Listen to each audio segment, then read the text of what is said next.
Hello guys, আবার আপনাদের সামনে একটি নতুন কাজের ভিডিও নিচ্ছি। তো আপনাদেরকে আজকে বলবো বিট কীভাবে লাগানো হয়।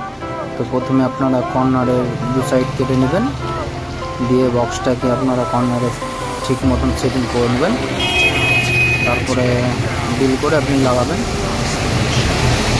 তো প্রথমে চার সাইডে চারটি বক্স লাগাবেন, তারপরে আপনি কর্নার বিটটাকে সেটিং মতন ফিক্স করার পর স্ক্রু দিয়ে টাইট করবেন।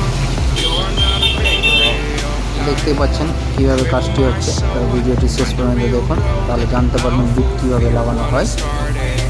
তো এছাড়া যদি আপনাদের একটি বিট 8 ফুটের হয় আর বক্স হয় 1.5 ফুটের, তো যদি আপনারা একটি বিটে না পারেন লাগাতে, তো অবশ্যই এই কর্নার থেকে ওই কর্নার বক্সের একটি সুতো দিয়ে রাখ করবেন, দিয়ে তখন বিটটি বসাবেন।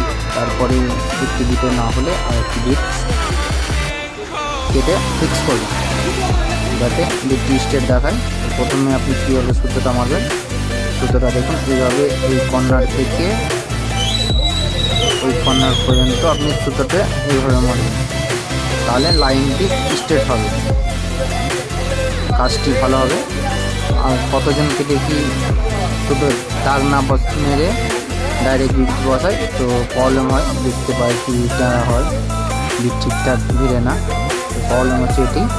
দেখুন আমি সুতো মেরে বিটটি বসিয়েছি, বিটটি দেখুন কেমন লাগছে কমপ্লিট হওয়ার পর। তো আশা করি আপনাদেরকে ভালো লেগেছে কাজটি। যদি ভালো লাগে তো অবশ্যই লাইক করবেন, আর এইরকম কাজ যদি শিখতে চান তো আমার চ্যানেলটিকে সাবস্ক্রাইব করবেন, যাতে নিত্য নতুন আপনাদের সামনে ভিডিও নিয়ে আসতে পারি আর আপনারা দেখে শিখতে পারেন। ধন্যবাদ।